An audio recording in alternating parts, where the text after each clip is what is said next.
Hello everyone, আমি বিথিশার রান্নাঘরে সবাইকে স্বাগত জানাচ্ছি। আজ যে রেসিপি শেয়ার করব সেটি হলো বেগুন আলু দিয়ে খয়রা ইলিশের হালকা ঝোল। তার জন্য প্রথমে খয়রা ইলিশগুলো ভালোভাবে কেটে ধুয়ে রেখে দেব। মাছে পরিমাণ মতো লবণ ও পরিমাণ মতো হলুদ দিয়ে ভালোভাবে মাখিয়ে নেব। মাখানো হয়ে গেছে। কড়াইতে পরিমাণ মতো তেল গরম করতে দেব। তেল গরম হলে লবণ হলুদ মাখানো মাছগুলোকে এক এক করে গরম তেলের মধ্যে দিয়ে দেব।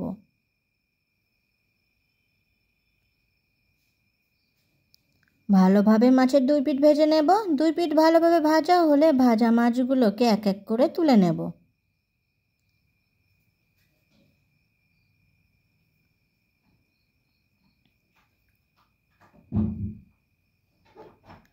গরম তেলে বাকি মাছগুলোকেও দিয়ে দেব। দুই পিঠ ভালোভাবে ভেজে নেব।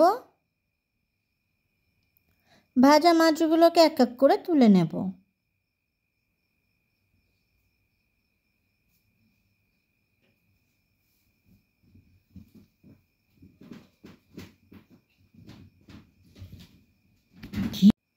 মাছ ভাজার তেলেই গোটা জিরে ফোড়ন দেব।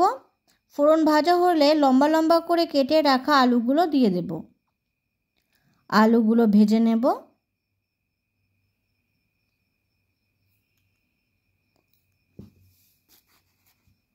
আলুগুলো ভাজা হলে দেব দুটো মাঝারি সাইজের পেঁয়াজ কুচি, 2-3টে কাঁচা টমেটো কুচি,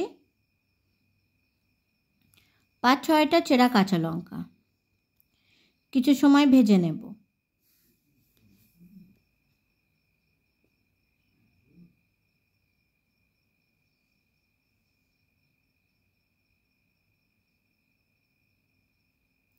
পেঁয়াজ টমেটো অনেকটাই নরম হয়ে এসেছে। দিয়ে দেব কেটে ধুয়ে রাখা বেগুন। আলু বেগুনের সাথে কিছু সময় ভেজে নেব।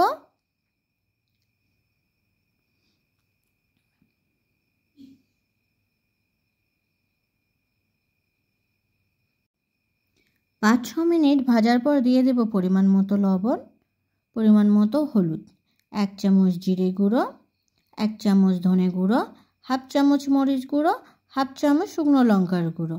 সব গুঁড়ো মশলা আলু বেগুনের সাথে ভালোভাবে মিশিয়ে নেব। কিছু সময় কষে নেব।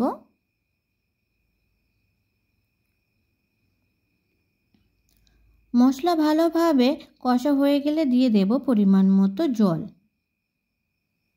ঝোল একটু নাড়াচাড়া করে নিয়ে ঢাকা দিয়ে ফুটতে রেখে দেব। কিছু সময় ফুটিয়ে নেবার পর ঢাকা খুলে নেব। কিছু সময় ভালোভাবে ফুটিয়ে নেব। এরপর দিয়ে দেব ভেজে রাখা মাছগুলো।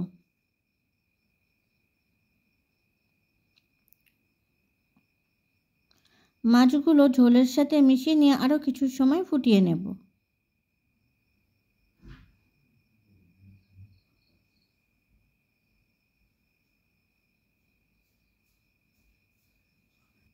দেখে নেব আলু সিদ্ধ হয়েছে কিনা। আলু সিদ্ধ হয়ে গেছে। দিয়ে দেব গরম মশলার গুঁড়ো। গরম মশলার গুঁড়ো ভালোভাবে ঝোলের সাথে মিশিয়ে নেব। তৈরি হয়ে গেছে বেগুন আলু দিয়ে খয়রা ইলিশের হালকা ঝোল। ভিডিওটি কেমন হয়েছে অবশ্যই কমেন্ট করে জানাবেন। আর ভিডিওটি যদি আপনাদের ভালো লেগে থাকে তাহলে চ্যানেলটিকে সাবস্ক্রাইব করতে একদম ভুলবেন না। ধন্যবাদ।